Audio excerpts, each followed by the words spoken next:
अरे भाई ये बारात आगे कब जाएगी? अरे भैया सराय जुलेना से बारात तभी आगे जाएगी जब हमारी दुर्गा वो हुक्म देगी।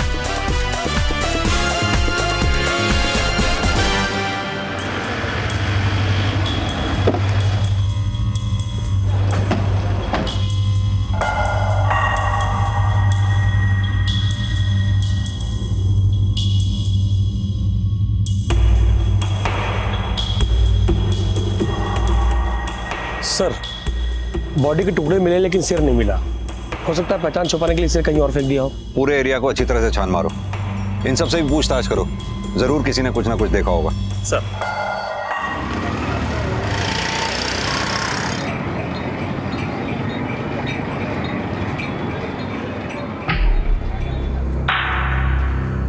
ए,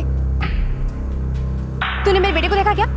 तेरे जैसा ही दिखता है, तेरी कदकाठी का, दाढ़ी भी तेरी जितनी। मैंने तो नहीं देखा। ठीक से याद कर, कहीं तो देखा होगा। सच में आंटी मैंने नहीं देखा। ऑटो, ए लड़की, तूने मेरे बेटे को देखा क्या? नहीं, मैं तुम्हारे बेटे को नहीं जानती, पागल। सर, पोस्टमार्टम रिपोर्ट आ गई है। मरने वाले की उम्र 21 से 23 साल के बीच में है और मौत 27 से 28 अक्टूबर के बीच में हुई। यानी लड़के की मौत हुए 4-5 दिन हो गए हैं। एक काम करो, आसपास के पुलिस स्टेशन में इन डिटेल्स को भेजो, पता करो ऐसे किसी लड़के की मिसिंग कंप्लेंट दर्ज हुई है या नहीं। सर। भाई साहब, आपने मेरे बेटे को देखा क्या? फटाफट जीन्स पहनते हैं, ये इतनी कटकाठी का, हल्की हल्की दाढ़ी है और एकदम गोरे रंग का है। मैं नहीं जानता हूँ, सॉरी।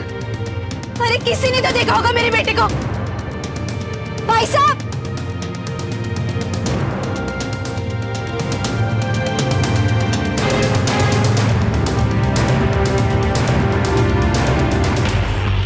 सर, 28 तारीख को सराय जुलना में एक 21 साल के लड़के की मिसिंग कंप्लेंट दर्ज हुई है। लड़के का नाम रौनक सिन्हा और लड़का नेशनल कॉलेज का स्टूडेंट था। पोस्टमार्टम की रिपोर्ट के हिसाब से भी उस लड़के की मौत 27 और 28 के बीच में हुई थी और इसकी कंप्लेंट भी 28 तारीख को दर्ज हुई है। कहीं ऐसा तो नहीं है लड़का वही हो? किसने रिपोर्ट लिखवाई है इसकी? सर, कोई सोहन लाल है, रिश्ते में मामा लगता है, यहीं बरेली का रहने वाला है। सर, उसने अपनी शिकायत में ये बात भी लिखवाई है कि जिस हॉस्टल में उसका भांजा रहता था, उस हॉस्टल की मालकिन ने उसके भांजे के कमरे को उसको देखने की अनुमति नहीं दी। मामा को लेकर आओ। सर।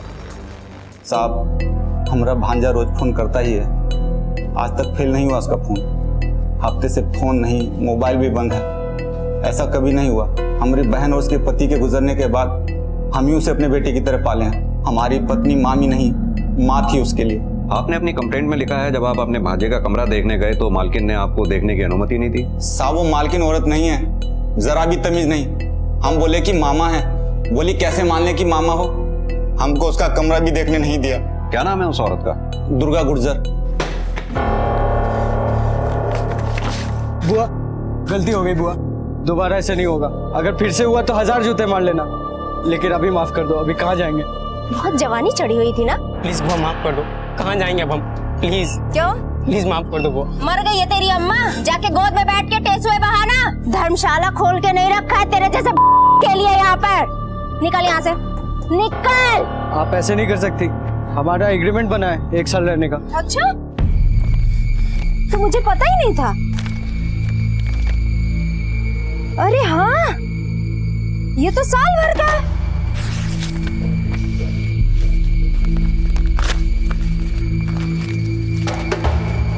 और कुछ है दिखाने को?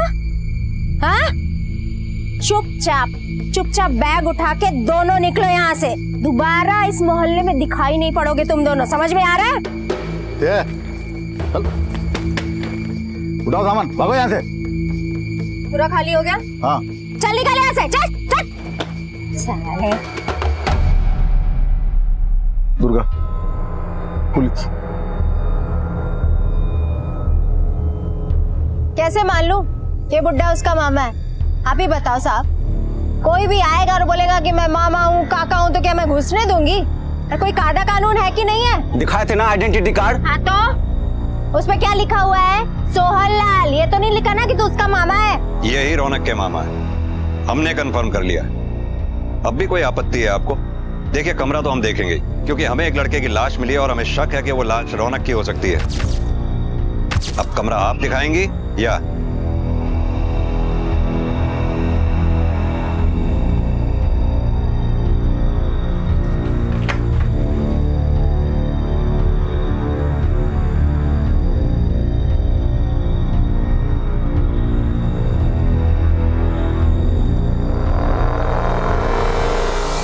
यहाँ रहता था वो? हाँ। कपड़े भी यही हैं, बैग भी यही है और चप्पल भी यही है। इसका मतलब वो घर छोड़कर नहीं गया, किसी के साथ बाहर गया है और लौट कर नहीं आया। सर, डस्टबिन से पिज्जा बॉक्स मिला है।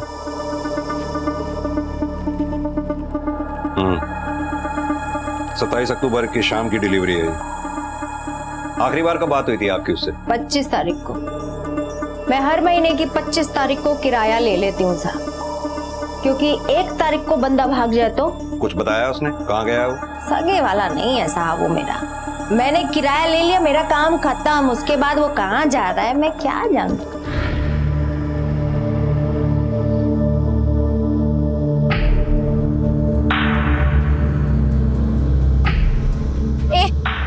तूने मेरी बेटी को देखा क्या? एकदम तेरे जैसा ही दिखता है। मुझे क्या पता किसकी बात कर रहे हो? क्या अजीब औरत हो। तूने गायब किया ना मेरी बेटी को? तूने मेरी बेटी को गायब किया ना? देख, झूठ तो बोलना नहीं, मैं ना चुटकियों में झूठ पकड़ लेती हूँ। देखिए क्या कर रहे हैं आप? कॉलर छोड़िए मेरा, और मुझे नहीं पता, ठीक है? सर, रौनक के मामा सोहन लाल का डीएनए सैंपल लैब भिजवा दिया है। 15 दिन लगेंगे रिपोर्ट आने में। रौनक के कॉलेज से या फिर उसके फ्रेंड सर्कल से कुछ पता चला? सर, किसी को अंदाजा नहीं वो कहाँ गया होगा। उसके फोन की लास्ट लोकेशन भी ओखला इंडस्ट्रियल एरिया थी, जहां से हमें बॉडी मिली। हेलो, ठीक है सर। जिस नंबर से रौनक की आखिरी बार बात हुई वो नंबर भी ओखला इंडस्ट्रियल एरिया में एक्टिव था। किसी सुनील सिंह के नाम पर रजिस्टर है, सराय जुलना का रहने वाला है।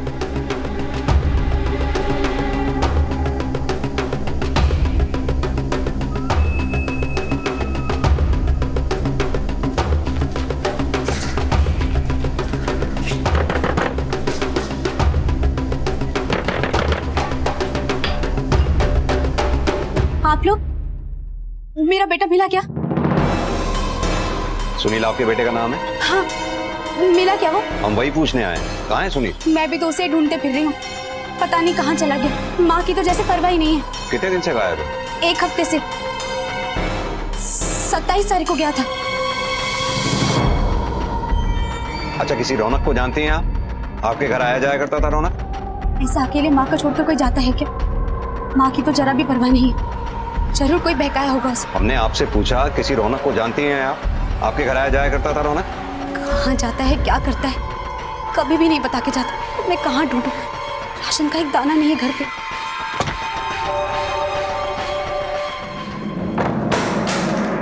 कहाँ मर गई थी कलमुही?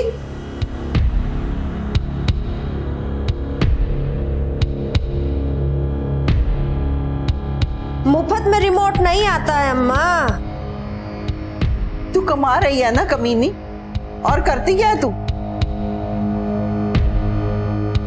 क्या बात है, बड़ी बत्ती सी दिख रही है। सुना है आजकल रोज पुलिस वाले आ रहे हैं रौनक के बारे में पूछने के लिए। अच्छा है, कोई तो सताने वाला मिला। तुझे बड़ी खुशी मिलती है ना जब मुझे तकलीफ होती है? होगी नहीं क्या? तेरी वजह से कितनी तकलीफ में हूं मैं। कभी तो प्यार से बात कर लिया कर, बहन हूं तेरी। पता है, घर आने का मन नहीं करता है मेरा। लगता है घर जाके क्या करूं?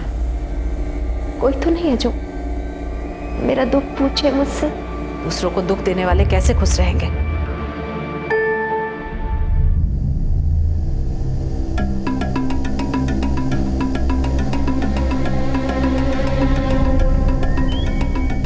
पुलिस ने रौनक और सुनील के बारे में भी पता किया, पर उन्हें कोई जानकारी हासिल नहीं हुई। रौनक और सुनील दोनों ही गायब हैं। आखिरी लोकेशन भी दोनों की एक ही है। कहीं ऐसा तो नहीं दोनों के बीच में कुछ हुआ हो? सर, एक बात समझ में नहीं आती। ये रौनक अच्छे घर से है और कॉलेज भी जाता है, और ये सुनील तो कॉलेज भी नहीं जाता, तो फिर दोनों के बीच में दोस्ती हुई कैसे? अभी तो ये भी नहीं पता कि लाश किसकी है। एक काम करो, ये रौनक के मामा को थाने बुलवाओ, पता करो कि रौनक ने कभी सुनील के बारे में जिक्र किया था या नहीं, और ये सुनील के बारे में भी पता करो, क्या करता था, किसके साथ उठना बैठना था। सर,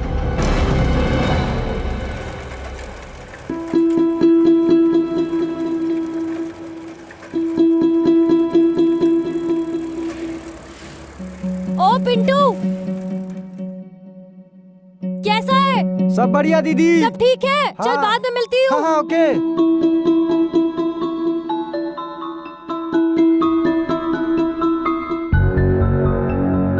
अरे दुर्गा, कैसी है तू? फिर आ गई। अरे तेरी तेरी यही शक्ल, सेम गुस्से वाली शक्ल ना बहुत मिस करी थी मैं, इसलिए घर आ गई। अच्छा किया ना। और दादी कहाँ है? सो रही है। सो रही है? ठीक है, मैं उठा के आती हूँ। दादी।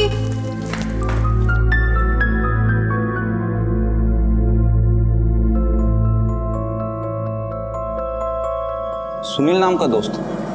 नहीं तो, रौनक के मुंह से कभी सुने नहीं। और कोई दोस्त रौनक का? नहीं साहब, उसके ज्यादा दोस्त नहीं थे, सिर्फ पढ़ाई में ध्यान था उसका। और मकान के किराए के लिए हमसे 4,000 रुपये हर महीने मांग लेता था। 4,000 रुपए? लेकिन किराया तो उसका 8,000 रुपए है। उसका कोई रूम पार्टनर भी नहीं था, अकेले रहता था वो अपने रूम में। तो फिर बाकी महीने भर का खर्चा? हम भी पूछे थे साहब, बोला कि दुर्गा बुआ ने आधा किराया माफ कर दिया है, छोटे मोटे काम कर देता था उनके।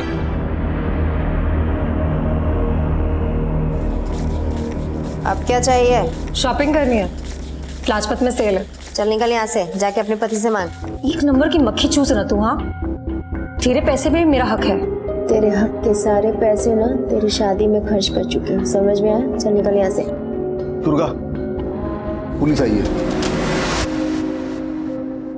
धर्मशाला खोल के नहीं रखी है मैंने। पैसे रुपए के मामले में मैं चवन्नी नहीं छोड़ती हूँ साहब। धंधे में नुकसान दुर्गा की आदत नहीं है। हाँ, ये बात तो बिल्कुल सही कही दुर्गा ने। दुर्गा के लिए सबसे पहले पैसा, बाद में कोई। आपकी तारीफ? जी, मैं इनकी बेटी तन्नू, लोग मुझे प्यार से पटाखा कहते हैं, और मैं इन्हें प्यार से दुर्गा बुलाती हूँ, है ना दुर्गा? हम माँ बेटियां कम सहेलियां ज्यादा लगते हैं, सच है ना दुर्गा? और कौन कौन है आपके परिवार में? बड़ी बहन है गीता, ये है उनके पति तन्मय, एक सास भी है, और छोटा बेटा है आरव, जो पानीपत में रह के पढ़ाई कर रहा है। देखिए साहब, मैं आपको स्टैम्प पेपर पे लिख के देता हूँ, ये रौनक से दुर्गा का कोई लेना देना नहीं है। और सुनील सिंह, उसको जानती हैं आप? नहीं। सर, हो सकता है रौनक और सुनील में झगड़ा हुआ हो, किसी एक ने दूसरे को मार डाला हो सकता है, लेकिन रौनक ने अपने मामा से झूठ क्यों बोला, वो भी दुर्गा का नाम लेकर? सर, मुझे आपको दुर्गा के बारे में कुछ बताना है, पर यहाँ नहीं। ये दुर्गा का इलाका है, माँ है वो मेरी, पर जवानी उसके सर पर चढ़ी है। रौनक के साथ चक्कर था उसका, इसीलिए शायद उसका आधा किराया भी माफ कर दिया होगा। दुर्गा और रौनक का एक बार झगड़ा हुआ था, तभी मैंने सुना। उसके शौक कम नहीं थे, दारू, सिगरेट, जवान लड़के, यही सब। बस यही रीजन है कि मैं उसको दुर्गा बुलाती हूँ, माँ नहीं बुलाती। और क्या नाम है उस लड़के का? वो सुनील। क्या पता उसके साथ भी चक्कर होगा दुर्गा का। ठीक है, तुम जा सकती हो। सर, सुनील के बारे में कुछ पता चला है?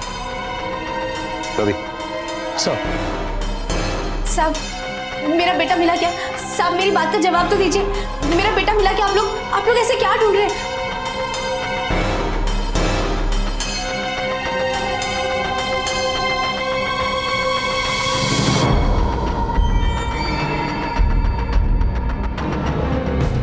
सर, सुनील के घर से ये मिले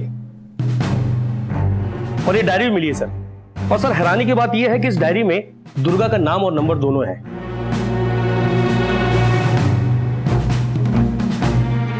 इसका मतलब है सर, दुर्गा सुनील से लेती थी। लेके आओ इस दुर्गा को। सर, लेती थी सुनील से? क्या साहब, वर्दी है मतलब कुछ भी इल्जाम लगाओगे? बहुत सह ली हमने तुम्हारी अकड़, अब सच बोलना शुरू कर दो कि रौनक के साथ क्या चक्कर था तुम्हारा। जी साहब, क्या बात कर रहे हो? वो मेरे बेटे के बराबर है। तो तुम कौन सा उम्र का लिहाज करके जीती थी? सब पता है हमें। शराब पीती हो तुम। शराब पीना जुर्म है? कुछ भी मतलब। दुर्गा ना खुली किताब है, मैं जो करती हूँ छाती ठोक कर करती हूँ। और मैं ऐसी क्यों हूँ? बहुत लंबी कहानी है साहब। कहानी सुनाने के लिए तुम्हें यहाँ नहीं बुलाया दुर्गा। साफ साफ बताओ, सुनील और रौनक के साथ क्या रिश्ता था तुम्हारा? दोनों गायब हैं। और सुनील की डायरी में तो तुम्हारा नाम भी है। पूरी दिल्ली में एक ही दुर्गा है। फोटो है डायरी में मेरी वहां पे, लेकिन नंबर तुम्हारा ही है। हमने फोन रिकॉर्ड से चेक कर लिया है। तुम्हारे और सुनील के बीच बातचीत भी होती थी, लेती थी उससे, या फिर दोनों के साथ चक्कर चला रही थी। कहीं ऐसा तो नहीं इस लव ट्रायंगल की वजह से दोनों गायब हुए हों, या फिर दोनों को मार दिया हो। एक की डेड बॉडी हमें मिल चुकी है, दूसरा कहां है? देखो दुर्गा, हमें मजबूर मत करो सख्ती करने पर। डंडे से ना मुझे डर नहीं लगता साहब। जिंदगी ने ना बड़े डंडे मारे हैं और अब दुर्गा को किसी से डर नहीं लगता। किसी से डर नहीं लगता तो फिर सच बताने से क्यों डरती होगी? किसके साथ आशिकी थी तुम्हारी? सुनील के साथ, रौनक के साथ, या फिर दोनों के साथ? किसी के साथ आशिकी नहीं थी साहब। हाँ मैं लेती थी सुनील से, लेकिन अपने लिए नहीं, अपनी सास के लिए। कैंसर की मरीज है मेरी सास, पूरी पूरी रात दर्द से करहाती रहती है। डॉक्टर ने जो दवाई दी है उससे भी उसका दर्द कम नहीं होता। मैं तो बस उसका दर्द कम करती हूँ। जी हाँ, माँ जी 6 साल से कैंसर का इलाज करवा रही है, ज्यादा सुधार नहीं है। कमबख्त ये बीमारी न खुद जाती है न हमें लेके जाती है। वो मेरा अपमान करती है, गालियां देती है, चिल्लाती है मुझ पे, पर साहब मुझे बुरा नहीं लगता है, क्योंकि मुझे पता है उसको इतना दर्द होता है जिसे वो बर्दाश्त नहीं कर पाती है, और सारा गुस्सा मुझ पर निकलता है। ये सब तो ठीक है, पर रौनक से किस बात पर झगड़ा हुआ था तुम्हारा? उसे पता चल गया था कि मैं लेती हूँ। बात सिर्फ यही थी या फिर कुछ और भी? बस यही बात है। क्या बात कर रहे हैं आप साहब? हमको कैसे पता कि क्या करती है वो दुर्गा? पर हाँ, वो कुछ भी कर सकती है साहब। देखिए साहब, आप दुर्गा को गलत समझ रहे हैं। वो बहुत अच्छी इंसान है, आप प्लीज छोड़ दीजिए उन्हें। ए गीता, पुलिस लेके गई क्या उस कमीनी को? खूनी है वो। क्या क्या कहा आपने? खून पीती है वो मेरा। एक तो कैंसर, ऊपर से उसने शराब की लत लगा दी। वो देती थी आपको? पता नहीं, वो तो जहर भी दे सकती है। मतलब? जबान से इतना जहर उगलती है ना कि फुकारे भी मारे तो आदमी मर जाए, इतना जहर है उसके अंदर। देखिए साहब, आप अम्मा जी की बातों पर ध्यान मत देना, ये ऐसी कुछ भी बड़बड़ करते रहती है। सर, ये दुर्गा के वकील है मिस्टर अशोक, तब मैंने भेजा है। दुर्गा के बेल पेपर्स लेके आए सर।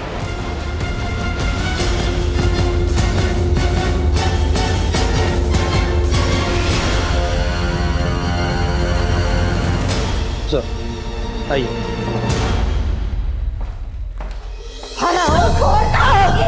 दुर्गा क्या करे?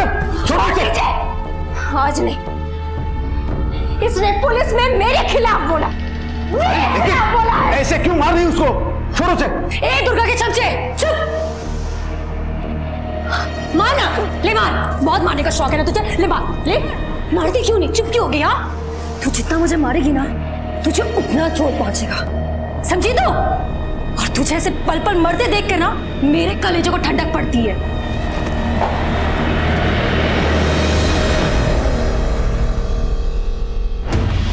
सर, ये है रौनक की डीएनए रिपोर्ट। इसके मुताबिक बॉडी रौनक की ही है। और सर, ये सुनील के घर से मिली हुई सुनील की डायरी, इससे ये कंफर्म हो रहा है कि रौनक भी सुनील के साथ बिजनेस में इन्वॉल्व था। रौनक के मामा को इन सब की जानकारी दो सर। और ये सुनील के बारे में कुछ पता चला अभी तक? नहीं सर, अब तक सुनील के बारे में कोई इंफॉर्मेशन नहीं। अभी कहीं ऐसा तो नहीं कि रौनक को सुनील ने ही मारा हो, या फिर सुनील और दुर्गा दोनों ने मिलकर?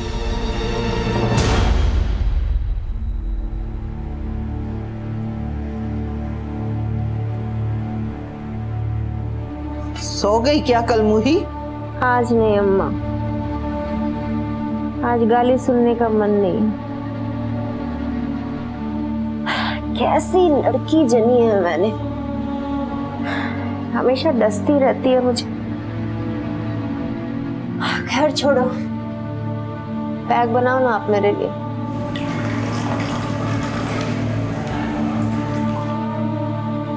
नहीं अम्मा, आज मिलावट नहीं चाहिए। दुनिया में हर चीज में मिलावट है, हर रिश्ते में मिलावट है। कम से कम दारू का नशा तो सच्चा रहने दो। ये बात तो तूने 16 आने सच की है। ले पी। कल मुई क्या हुआ तुझे? अरे तू तो चट्टान है, चट्टान। फिर आज ये दरार कैसे पड़ गई? दरार तो सालों पहले पड़ गई थी अम्मा। दुर्गा बुआ हैं, इसलिए यहाँ किसी की हिम्मत नहीं कि कोई किसी लड़की को छेड़े। एक बार उनके हॉस्टल के 2 लड़कों ने हमसे छेड़खानी की। बुआ को जैसे ही पता चला, हॉस्टल से बाहर फेंक दिया उन्हें।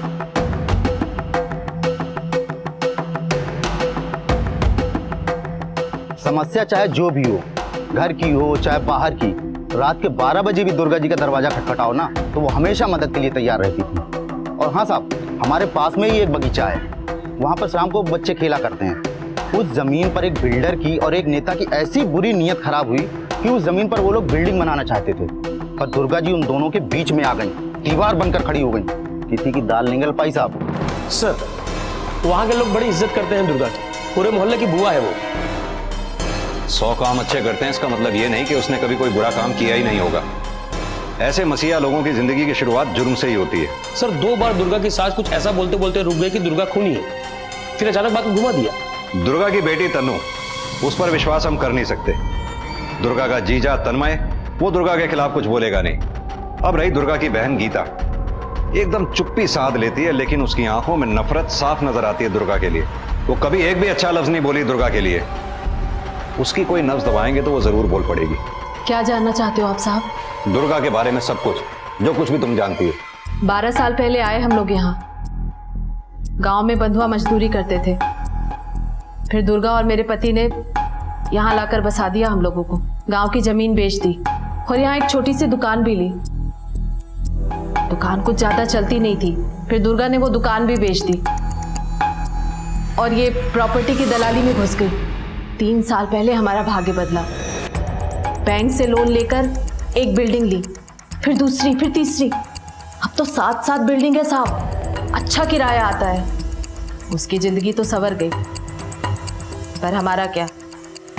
हम तो कल भी बंधुआ मजदूर थे और अब भी। क्या मतलब? मैं समझा नहीं। पहले जमींदार के गुलाम थे, अब दुर्गा के। कौन सा गांव था? बडोली साहब। ठीक है, अभी तुम जा सकती हो।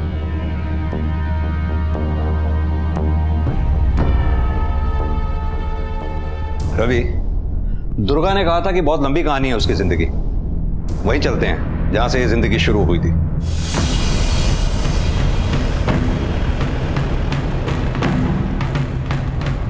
साहब पड़ोस में ही रहती थी, फिर अचानक गांव छोड़ के चली गई। उसके बाद किसी से मिली भी नहीं। सब सारी जगह पूछताछ की पर कोई जानकारी नहीं मिलेगी। एक काम करते हैं, यहाँ के लोकल पुलिस थाने में चलते हैं। सर, ये केस तो लगभग 14 साल पुराना है। उस समय देवकी नंदन शर्मा इस केस के इन्वेस्टिगेशन ऑफिसर थे। मेरी पोस्टिंग यहाँ पे 2 साल पहले ही हुई है। दुर्गा गुर्जर पर एक जमींदार के मौत का आरोप लगा था। गांव वालों के मुताबिक कुछ लोगों ने उसे मर्डर करके बाहर निकलते हुए देखा, लेकिन आज तक कभी भी कोई उसकी गवाही के लिए हमारे पास नहीं आया। हमारे पास कोई सबूत ही नहीं था उसके खिलाफ। मुझे लगा ही था दुर्गा की जिंदगी की शुरुआत जुर्म से हुई होगी, और कोई अचरज नहीं कि इसी ने सुनील और रौनक के मर्डर किए हों।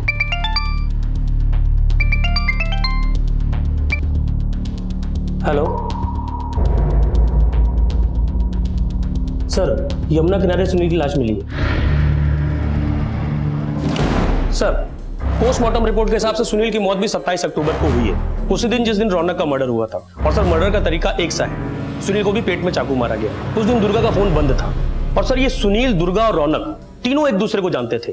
और कत्ल वाले दिन दुर्गा का फोन का बंद होना महज इत्तेफाक नहीं हो सकता सर। अब वक्त आ गया कि हमें दुर्गा से सख्ती से पूछताछ करनी चाहिए।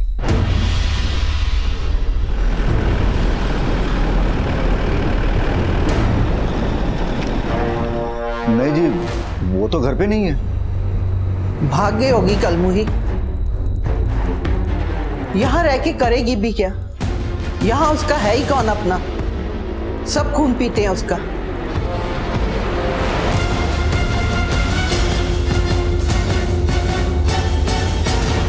सर, दुर्गा का फोन स्विच ऑफ होने से पहले उसकी लास्ट लोकेशन थी ओखला स्टेशन। लगता वहीं से भागी है। उसके बाद से फोन बंद है। एक काम करो रवि, तुरंत ओखला स्टेशन जाओ, सबको अलर्ट कर दो। ज्यादा दूर नहीं गई होगी वो। किसी ना किसी ने दुर्गा को टिकट लेते हुए जरूर देखा होगा। तब तक मैं उसके जीजा तन्मय से बात करता हूँ, उसे जरूर पता होगा वो कहाँ गई है। वक्त आ गया है तन्मय की जबान खुलवाने का। भगवान कसम साहब, मुझे नहीं पता दुर्गा कहाँ है, लेकिन वो भाग कर जाएगी क्यों? उसने थोड़ी कुछ किया। बड़ौली में जमींदार का खून उसने नहीं किया तो क्या तूने किया था? देख तन्मय, दुर्गा की पूरी कुंडली अब खुल चुकी है। तू लाख कोशिश भी कर, कुछ नहीं छुपा पाएगा। इससे पहले कि दुर्गा कोई जुर्म कर बैठे, बता दे वो कहां गई है। चुप रहा तो तू भी अंदर जाएगा। और सब जानते हैं दुर्गा कितनी शौकीन है। जिसको मारा वो भी उसका आशिक था ना। ये झूठ है साहब, झूठ है ये। दुर्गा में लाख बुराई है सही, लेकिन आशिकी नहीं थी किसी के साथ। हाँ, हमारा उसे जमींदार को, क्योंकि वो मेरी पत्नी गीता के साथ सोना चाहता था, इसलिए अपनी बहन की इज्जत बचाने के लिए, मेरी पत्नी की इज्जत बचाने के लिए दुर्गा ने मार डाला उसको। कसाई था वो जबरदस्ती कर रहा था क्योंकि हमारी जमीन उसके पास गिरवी थी। अब ठाकुर हमें कभी परेशान नहीं करेगा। क्या किया कि तुमने? मुझे जो करना था मैंने कर दिया, परेशान होने की जरूरत नहीं। थी तो वो छोटी बहन, लेकिन बड़ी बहन बनकर गीता की इज्जत बचाई। जमींदार के खून की खबर गांव में फैल गई, सबको दुर्गा पर शक हुआ, लेकिन किसी ने भी दुर्गा के खिलाफ एक लफ्ज भी नहीं बोला। सब लोग मन में खुश थे कि जमींदार खत्म हो गया। फिर हम लोग गांव छोड़कर यहां आ गए। सब वो एक दिन और आज का दिन। मैं दुर्गा की बहुत इज्जत करता हूँ, देवी मानता हूँ उसको, लेकिन मेरी पत्नी गीता को लगता है कि मैं चापलूसी करता हूँ। और हाँ साहब, वो रौनक और सुनील, उनका दुर्गा के साथ कभी कोई गलत संबंध था ही नहीं साहब। किसी ने आपको झूठी कथा सुनवाई है। झूठ बोलता है मेरा पति, क्या मैं जानती नहीं? मेरी बहन से उसका चक्कर है, तभी तो घाघरा उठाए घूमता रहता है उसका।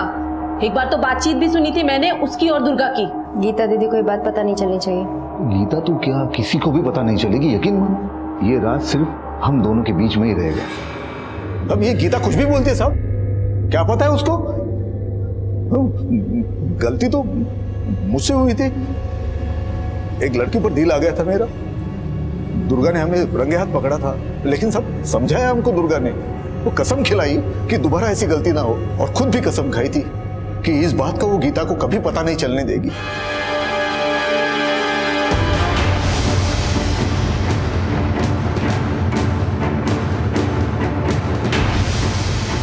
पुलिस ने ओखला स्टेशन पर दुर्गा के बारे में पूछताछ की और उन्हें एक सूचना मिली। सर, पटरी पर एक औरत की लाश पड़ी है।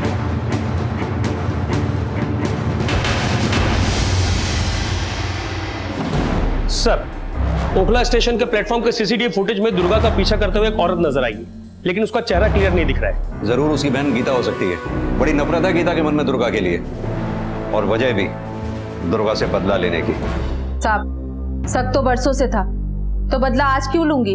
हो सकता है पहले बदला लेने का मौका ही ना मिला हो। सुबह शाम खाना बनाती थी बरसों से, मारना होता तो जहर देकर कब का मार देती उसको। नफरत थी, गुस्सा था, पर इतना भी नहीं कि जान ले लूं दुर्गा की। तो फिर और कौन हो सकता है? हमने एक औरत को देखा सीसीटीवी फुटेज में। उसकी बेटी तनु, माँ को कभी माँ नहीं कहा। ऐसी बेटी देखी है किसी ने? हाँ, हॉस्टल के एक लड़के से घुल मिल गई थी साहब, दुर्गा ने पकड़ लिया और शादी करा दी उसकी उम्र से 20 साल बड़े आदमी से। अपनी माँ दुर्गा से तुम इसलिए नाराज थी कि उसने तुम्हारी शादी तुमसे 20 साल उम्र में बड़े आदमी के साथ करा दी थी, इसलिए तुम उससे बदला लेना चाहती थी। साहब, मार के क्या सुकून मिलेगा? जीते जी उसे रोज तड़पा तड़पा कर मारने में ना दिल को एक अलग ही ठंडक पहुंचती थी। मैं तो चाहती हूँ कि वो फिर से जिंदा हो जाए और उसे पल पल खून के आंसू रुला। बातों को घुमाओ मत। ट्रैक्स पर तुम ही थी ना दुर्गा के साथ, तुम ही ने उसे धक्का दिया है। हाँ, मैंने धक्का दिया है।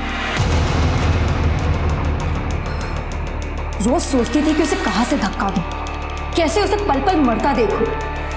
साहब, अगर दुर्गा जिंदा है ना तो ही जीने का कुछ मतलब है। उससे पैसे छीनने में ना एक सुख था। अब गलत दरवाजे पे दस्तक दे रहे हैं। अरे मेरे से ज्यादा तो मेरा भाई आरव उससे नफरत करता है। तुम्हारा भाई आरव? हाँ साहब, रोज पैसों के लिए दुर्गा से झगड़ा करता था, बहुत नफरत करता था उससे। एक बार तो दुर्गा ने उसे चोरी करते हुए पकड़ लिया था। अपने घर में चोरी करता था। ये दिन भूलूंगा नहीं मैं, जवाब जरूर दूंगा तुझे। हाँ, बोला था सर, गुस्से में बोला था सर। माँ पैसे देती नहीं थी सर, एक्स्ट्रा क्लास लगवानी थी सर। फेल हो जाता तो कहती कि पढ़ता नहीं है, और पढ़ाई के लिए पैसे मांगो तो पैसे नहीं देती थी सर। एक नंबर की कंजूस थी सर। सर मैंने अपनी माँ का मर्डर नहीं किया सर, मुझ में इतनी हिम्मत नहीं है। मैं क्यों मारूंगा अपनी माँ को? क्या मिलेगा मुझे उन्हें मार के? बेटा है तू, दुर्गा के मरने के बाद सब कुछ तेरा जो होने वाला था। सर आप कॉलेज में किसी से भी पूछ सकते हैं सर, मैं पूरे दिन कॉलेज में ही था सर। ये आरव के चेहरे की घबराहट साफ कह रही है कि लड़का झूठ बोल रहा है। डर साफ नजर आ रहा है इसके चेहरे पर पकड़े जाने का। दुर्गा से खफा गीता भी है और तनु भी, लेकिन इस आरव का गुस्सा और गुस्से की वजह और माँ से हुआ ताजा झगड़ा, हर बात इसी तरफ इशारा करती है कि ये लड़का कोई गलत काम कर सकता है, पैसे के लिए जान भी ले सकता है।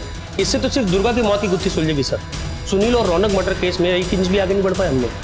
हो सकता है इन दोनों मर्डर में आरव का हाथ हो। एक काम करो रवि, ये आरव के फोन रिकॉर्ड्स निकलवाओ और कॉलेज से ये भी पता करो कि जिस दिन दुर्गा का मर्डर हुआ उस दिन वो वाकई कॉलेज में था या नहीं।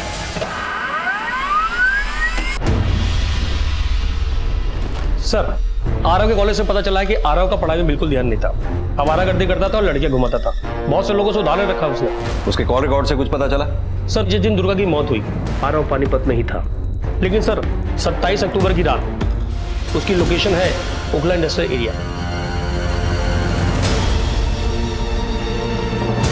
27 अक्टूबर, तारीख ठीक से याद कर। उस दिन ओखला इंडस्ट्रियल एरिया में तू क्या कर रहा था? ओखला? अब तेरे पास दो ही ऑप्शन है, या तो तू बोल, नहीं तो फिर डंडा बोलेगा। नहीं सर मैं हाथ जोड़ता हूँ सर, मैं पाँव पड़ता हूँ सर मारना मत सर माँ बहुत मारती थी सर। कहानी नहीं, अब सच सच बोल दे। बोल। हाँ सर, मैंने ही मारा रौनक और सुनील को सर। क्यों मारा? पैसों के लिए सर मुझे पैसे चाहिए थे और माँ मुझे पैसे नहीं देती थी सर। मैंने एक दिन माँ को रौनक से झगड़ते देखा, मैं समझ गया था कि वो बेचता। मैंने सोचा कि उसके पास बहुत माल होगा, मैंने उस पर नजर रखी, उसका पीछा किया, तो पता चला कि उसका एक और साथी है सुनील। मैंने दोनों से पैसे ऐंठने की कोशिश की, लेकिन वो दोनों मुझसे जरा सा भी नहीं डरे सर। फिर मैंने एक दोस्त के साथ मिलकर पूरी प्लानिंग की। मैं जानता था कि वहां रात को कोई नहीं आता, सब वो दोनों आए।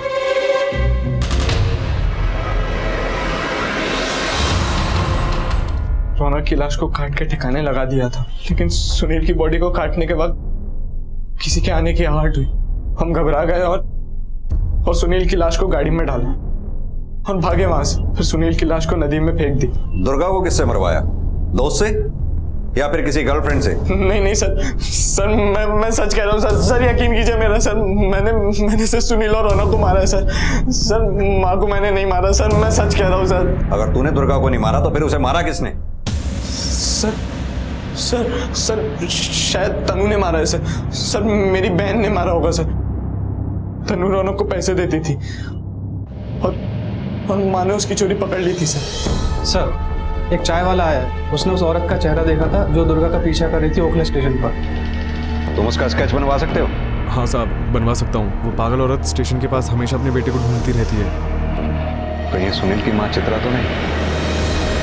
साहब मैं ओखला स्टेशन गई थी, वहां दुर्गा को देखा भी, मगर मारा नहीं साहब। वो एक बाबा के साथ थी। कहीं वो महेंद्र तो नहीं? मेरा बेटा महेंद्र? आपका बेटा? आप लोगों ने कभी जिक्र नहीं किया उसके बारे में? वो महेंद्र दुर्गा का पति। वो जिंदा है? 15-16 साल पहले घर छोड़ के भाग गया था, हम लोग को बेसहारा करके। बेचारी दुर्गा, उसी ने अपने बच्चों को पाल पोस के बड़ा किया और हम सबको सहारा दिया। सुना था वो साधु बन गया है, पर जब से वो घर से गया है एक बार भी कोई बात नहीं हुई उससे और ना कोई समाचार मिला। आप लोगों में से किसी के संपर्क में था?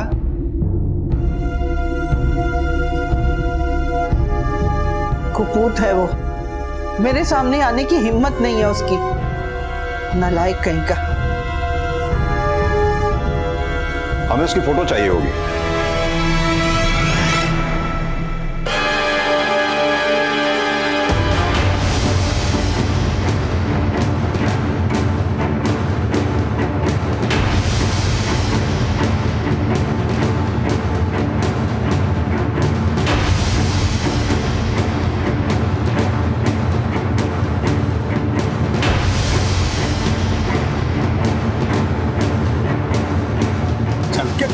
चल। अरे हुआ क्या साहब? हमने किया क्या इसको? अरे कहाँ ले जा रहे हो?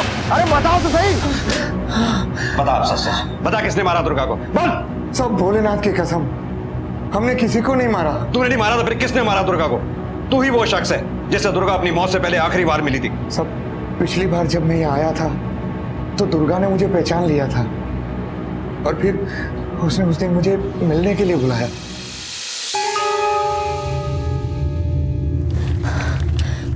घर लौटाओ महेंद्र। बोरा गए क्या हम? घर वर किसको चाहिए? इतने साल से अकेले जिम्मेदारी उठा उठा के थक गई हूँ मैं। तुम्हारे बच्चे बड़े हो गए, अम्मा बूढ़ी हो गई है, कभी भी चली जाएगी हमें छोड़ के। मैंने सबको संभाला इतने सब, मुझसे नहीं संभाला जाता कुछ भी। थक चुकी हूँ मैं।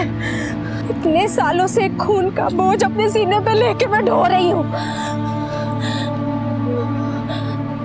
मैंने अपने परिवार के लिए वो खून किया महेंद्र। पुलिस को शक है कि मैंने दो जवान लड़कों का खून किया है। हमेशा डर लगा रहता है कि कब मेरा अतीत मेरे सामने आके खड़ा हो जाएगा और पुलिस मुझे ले जाएगी। उसके बाद महेंद्र, उसके बाद बस तुम हो ना जो घर को संभालेगा, बच्चों को संभालेगा। और अम्मा, ये सब मुझसे नहीं होगा। और वैसे भी घर गृहस्थी से बहुत दूर जा चुका हूँ मैं। हमसे नहीं संभलती गृहस्थी। महेंद्र रुक जाओ, मैं जान दे दूंगी महेंद्र। तुम्हारी मर्जी हो, जो करना करो, तुम्हारा जीवन तुम्हारा है।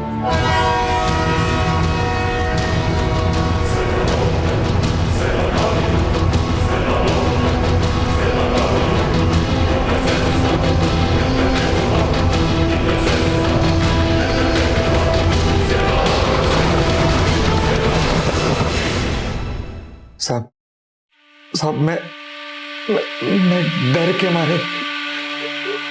के मारे मैं वहां से भाग गया था। महेंद्र को हिरासत में ले लिया गया और उस पर अपनी पत्नी दुर्गा को आत्महत्या के लिए प्रेरित करने का आरोप लगा। दुर्गा जिम्मेदार थी, वो अपने परिवार की रक्षा के लिए किसी भी हद तक जा सकती थी।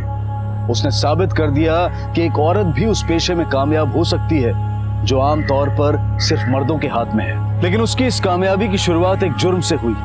उम्र भर वो इस बोझ से दूर भागती रही और अंत में इसी बोझ को सीने पर रख उसने आत्महत्या कर ली। रिश्ता चाहे कोई भी हो, जिम्मेदार होना सही है, लेकिन अगर जिम्मेदारी ऑब्सेशन बन जाए तो वो अक्सर जुर्म की राह पर ले जाती है। बेहतर होता कि वो जिम्मेदारी बांट लेती, बेहतर होता कि वो जुर्म से जीवन की शुरुआत ना करती। लेकिन अगर जीवन में एक गलत मोड़ आ जाए और इंसान उस पर सही फैसला ना ले पाए तो अंत अक्सर ऐसा ही होता है। ये बेहद जरूरी है कि हम रिश्तों में जिम्मेदारी, फर्ज और प्यार के संतुलन को समझें। इसी विचार के साथ अब मैं अनूप सोनी आपसे विदा लेता हूँ। फिर मुलाकात होगी अगले एपिसोड में एक और चौंका देने वाले केस के साथ।